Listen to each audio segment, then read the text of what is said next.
Good evening students, मैं हूं अल्पेश जैन। आप सभी का स्वागत है हमारे एक और नए वीडियो में। तो अभी अपना कौन सा टॉपिक चल रहा है? मैट्रिसेस या मैट्रिक्स। इसमें अपन ने उसके टाइप पढ़े, मैट्रिक्स क्या होता है वो पढ़े, उसका माइनर पढ़ा, कोफैक्टर निकाला और उसके बाद उसका इनवर्स निकाला, एडजॉइंट निकाला। ये सब अपन ने सीख लिया है। आज जो अपन बात करने वाले हैं टॉपिक की वो है आपका रैंक ऑफ अ मैट्रिक्स। ठीक है, देखिए रैंक ऑफ अ मैट्रिक्स क्या है और उसको फाइंड कैसे करते हैं वो डिस्कस करेंगे। देखिए रैंक जनरली अपन डिफाइन करते हैं। देखिए क्या होगा, आपको सिंपल अगर आप रैंक बोलो कि भाई रैंक क्या है एक मैट्रिक्स की, तो मैं उसका माइनर निकालूंगा। तो माइनर क्या निकालते हैं? उसका डिटर्मिनेंट वैल्यू निकालते हैं। डिटर्मिनेंट वैल्यू आप निकालो। ठीक है, उसका तरीका बता रहा हूं आपको कि क्या करना है। आप जो मैट्रिक्स रहेगा उसको डिटर्मिनेंट में लिखिए। किसी भी एक एलिमेंट के रिस्पेक्ट में आप उसका माइनर निकाल लीजिए। किसी भी एक एलिमेंट का आप माइनर निकालेंगे। माइनर निकालना मैंने आपको सिखाया हुआ है। आप किसी भी एक एलिमेंट का माइनर निकालेंगे, अगर उसकी डिटर्मिनेंट वैल्यू 0 है। देखिए मैं एक एग्जांपल के थ्रू बताता हूं। जैसे 4x4 का मैट्रिक्स है आपका, 4x4 का मैट्रिक्स है। अगर एक किसी भी एलिमेंट का माइनर निकाला और उसकी वैल्यू अगर 0 आ गई, और दूसरा केस अगर उस डिटर्मिनेंट की वैल्यू 0 नहीं आई तो, ठीक है, दो केसेस हैं। तो देखिए अगर उसकी वैल्यू 0 नहीं आई तो उसका रैंक जो होगा वो रैंक 4 ही होगा। और अगर उसकी वैल्यू 0 आ गई तो रैंक जो होगी वो 4 नहीं होगी। ठीक है, आगे मैं डिस्कस करूंगा क्वेश्चन, तब आपको क्लियर हो जाएगा। अब क्या करना है, अगर उसकी रैंक 4 नहीं है तो क्या होगा। अब मैं कोई भी एक जो रहेगा उसका माइनर लूंगा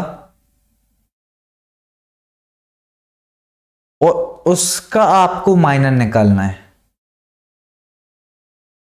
ठीक है, अब देखिए 4x4 का आपने मैट्रिक्स लिया था, उसमें आपकी वैल्यू 0 आ गई। तो अब आप लो 3x3 का मैट्रिक्स, कोई भी जो आपके उसमें हो। अब 1 2 3 ले लो या 2 3 4 ले लो, 1 3 4 ले लो, कोई भी ले सकते हो आप, वो आपके ऊपर है। 3x3 का आप मैट्रिक्स लो, उसमें वैल्यू देखो आप। अगर उसकी भी यहां पे डिटरमिनेंट वैल्यू 0 आई या उसकी डिटरमिनेंट वैल्यू नॉन जीरो है। अगर नॉन जीरो है तो क्या होगा, उसकी रैंक जो होगी वो आपकी 3 हो जाएगी। और अगर उसकी वैल्यू 0 है तो रैंक जो होगी वो 3 नहीं होगी। अब 3 नहीं होगी तो फिर क्या करेंगे, अब आप लोगे 2x2 का मैट्रिक्स। कोई भी जो आपको बनाना हो आप वो बना सकते हो। ठीक है, R1 के रिस्पेक्ट में कोई भी बना सकते हो, R2 में, R3 में, कहीं भी C1 C2 C3 कहीं भी आप बना सकते हो, वो आपके ऊपर है। अपनी अपनी श्रद्धा और भक्ति का विषय है। ठीक है, अब 2x2 का लिया तो अगर उसका डिटर्मिनेंट वैल्यू 0 नहीं आई तो उसकी रैंक होगी आपकी 2। और अगर जो डिटर्मिनेंट की जो वैल्यू रहेगी वो 0 हो गई तो रैंक जो होगी वो 2 नहीं होगी।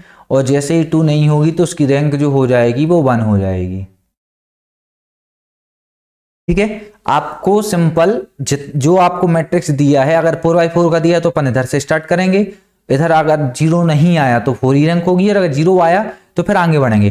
3x3 का दिया है तो इधर से स्टार्ट करेंगे, 2x2 का दिया है तो इधर से स्टार्ट करेंगे।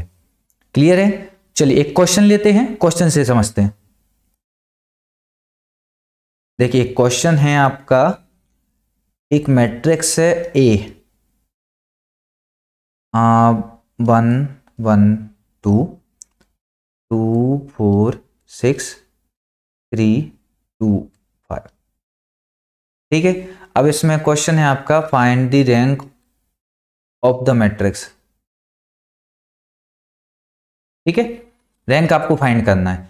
तो रैंक फाइंड करने के लिए सबसे पहले क्या करेंगे भाई, डिटर्मिनेंट की वैल्यू आप बताओ। डिटर्मिनेंट की वैल्यू क्या आई है, देखो 1, इसका और इसका, तो 5 4 जा 20 माइनस 12, माइनस लगेगा बीच में 2, ये वाला छुपा लेंगे, 5 बन जा 5 -4 +3, ये वाला और ये वाला, 6 1 जा 6 -8, टोटल कितना है आपका भाई? इसका वैल्यू जो आई आपकी वो 8 -2 -6, तो क्या आई? 0।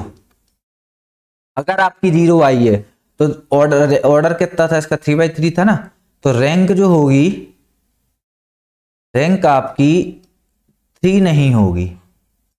ठीक है, अब 3 नहीं होगी तो क्या करेंगे? अब मैं कोई भी 2x2 का मैट्रिक्स बनाऊंगा।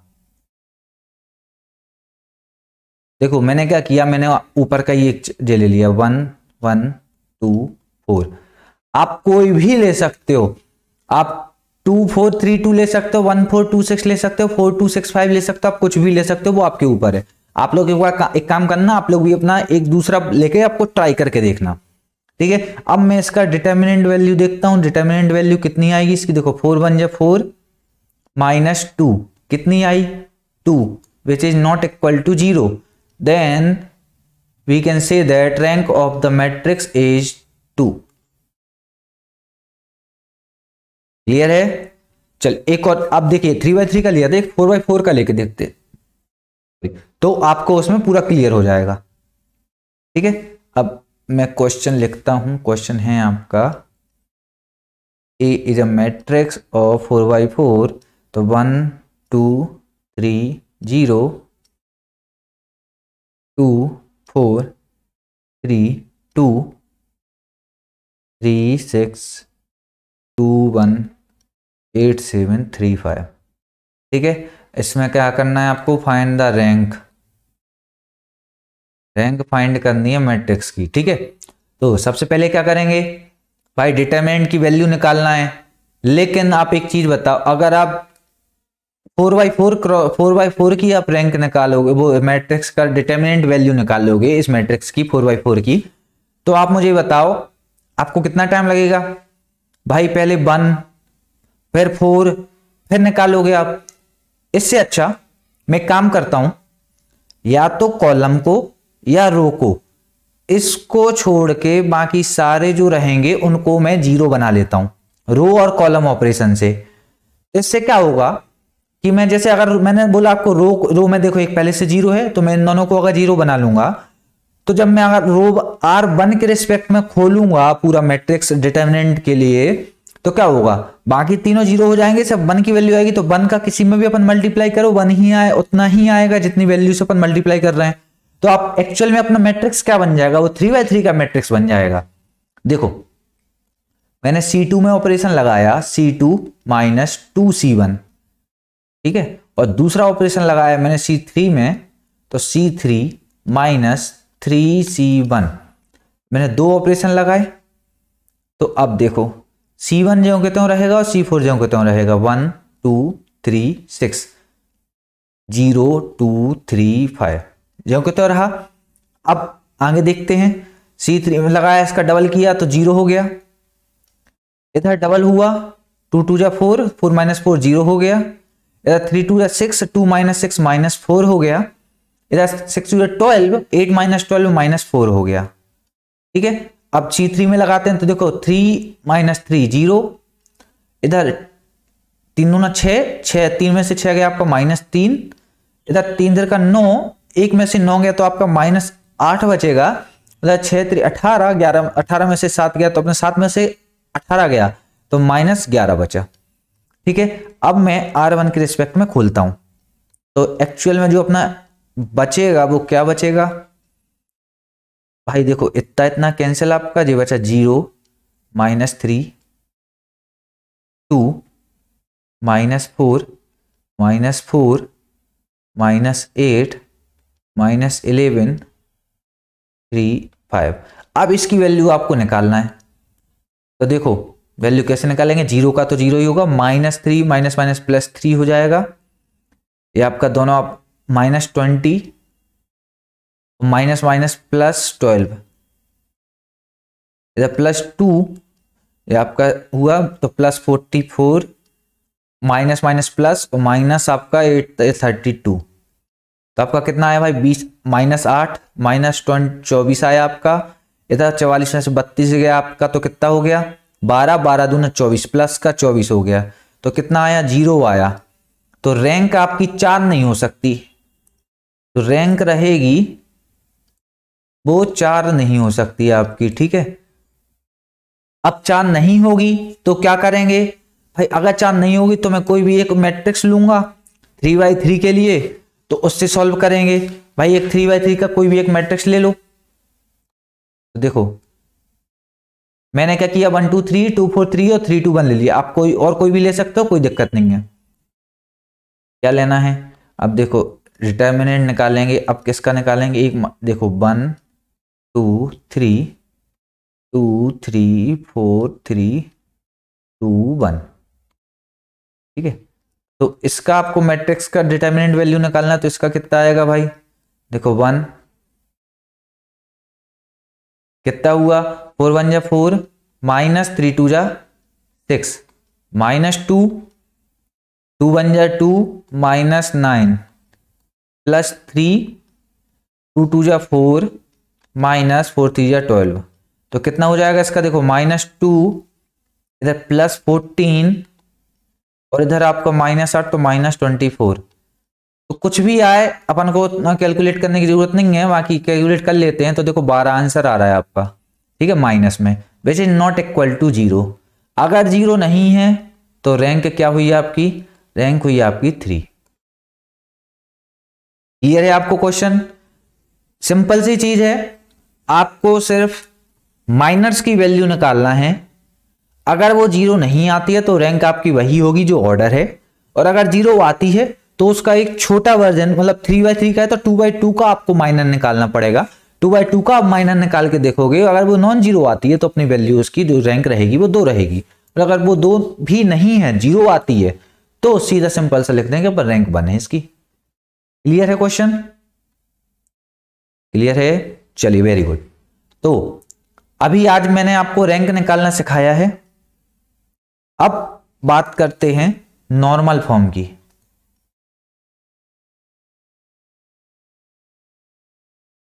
Normal form of a matrix. देखिए नॉर्मल फॉर्म किस लिए यूज होती है वो भी बताता हूं आपको। नॉर्मल फॉर्म जो यूज होती है वो आपकी रैंक निकालने के लिए ही यूज होती है। बस उसमें आपको प्रीवियस क्वेश्चन जैसा हर अलग अलग निकाल के नहीं देखना पड़ता। इसमें अपन क्या करते हैं नॉर्मल फॉर्म में, सिंपली क्या करेंगे, जैसे अपन ने रो और कॉलम ऑपरेशन लगाया है, रो और कॉलम ऑपरेशन लगाने के बाद जितने भी अपन आइडेंटिकल मैट्रिक्स बना सकते हैं, एक आइडेंटिकल मैट्रिक्स बनाते हैं। अगर अपना आइडेंटिकल मैट्रिक्स बन गया, जितना 0 बन सकता है अपन उतना 0 बनाएंगे। अगर नीचे की तीनों वैल्यू जो सबसे रो 3 थर्ड या फोर्थ रो रहेगी जो, उसकी तीनों वैल्यू 0 आ गई और बाकी ऊपर नॉन 0 है, तो अपनी रैंक 1 कम हो जाएगी। अगर नीचे 0 नहीं आ सकता है तो उसकी रैंक वही रहेगी जो उसका ऑर्डर है। चेक करते हैं कैसे करना है। एक क्वेश्चन लेते हैं, मैं थोड़ा सा लेंदी क्वेश्चन लेता हूं, 4x4 का क्वेश्चन लेते हैं, ठीक है, इससे आपको सब कुछ बिल्कुल क्लियर हो जाएगा। 4x4 का क्वेश्चन लिया मैंने, 2 1 3 6 3 माइनस नहीं है, नहीं तो वो आप माइनस समझो, 3 -1 1 3 -1 -2 3 0 -1 -4 -2 -7। ये आपका मैट्रिक्स है। इसकी आपको रैंक फाइंड करना है कि इसमें रैंक क्या आएगी, ठीक है। तो अब क्या करेंगे भाई, सबसे पहले आइडेंटिकल मैट्रिक्स क्या होता है, सबसे पहले इधर मुझे 1 चाहिए, तो 1 इधर है नहीं, तो मैं क्या करूंगा, इसको रो 2 को रो 1 से इंटरचेंज कर दूंगा तो ऊपर 1 आ जाएगा, ठीक है। चलिए मैंने क्या किया, रो 2 में ऑपरेशन लगाया, रो 1 में लगाया मैंने, रो 1 इंटरचेंज विथ रो 2, ठीक है। तो इंटरचेंज कर लेते हैं पहले से, कितना आया, ऊपर हो गया 1 -1 -2 -4, आगे हो गया आपका नीचे था 2 3 -1 और -1, नीचे आपका 3 6 1 3 3 0 -2 और -7 जो कि तो आ गया। अब अपन क्या करेंगे देखो भाई ध्यान से, इधर मुझे 1 दिखा, इधर 2 है, इधर 3 है, इधर 6 है। मैंने R2 में लगाया R2 -2R1, R3 में लगाया R3 -3R1 और उसके बाद R4 में लगाया R4 -6R1। देखिए जब 4x4 का मैट्रिक्स होता है तो अपन एक साथ उसमें 3 ऑपरेशन लगा सकते हैं। तो मैट्रिक्स ए क्या बना, देखो R2 -R1 करना है तो R1 को तो पहले जो कि तो लिख लो आप 1 -1 -2 और -4 जो कि तो लिख लिया। अब 2 -2 0, इधर 3 -3 0, इधर 6 -6 0 हो गया। अब बाकी इधर लिखना है आपको, तो देखो 3 इधर कितना हुआ, डबल हुआ तो -2 -2 तो इधर कितना हो गया आपका 5 हो गया। इधर 1 -3 तो आपका इधर कितना हुआ -3 -3 हो जाएगा तो 4 हो जाएगा। इधर 3 -6 तो इधर 9 हो जाएगा। ठीक है, अब इधर -1 -4 तो 3 हो गया। इधर 3 -6 इधर 9 हो गया और इधर 0 था क्या इधर, हाँ 0 था, ठीक है। 0 -12 तो -12 हो गया। इधर -1 +8 तो इधर 7 हो गया। इधर -2 -12 तो +10 हो गया। इधर +24 -7 तो इधर 17 हो गया। ठीक है, चलिए अब बात करते हैं आगे। ओके ठीक है, तो अब क्या हुआ, अब क्या करेंगे देखो इधर मुझे 0 मिल गए हैं। अब आगे अगर मैं R4 में देखिए इधर आपको अगर एक चीज दिख रही हो तो क्या होगा, देखो 5 + 4 9, 3 + 9 12 और 7 + 7 10 17। नीचे तीनों जगह मुझे 0 मिल रहा है। तो मैं क्या करूंगा, R4 में ऑपरेशन लगाया मैंने, R4 -R2 + R3। इससे मैट्रिक्स की जो शक्ल बनेगी वो क्या हो जाएगी, देखो 1 0 0 0 जैसे हम रहा, -1 5 4 सेम रहा, -2 -4 3 9 7 और 10 इतना सेम रहा। तो 5 + 4 9 9 - 0 9 9 + 3 12।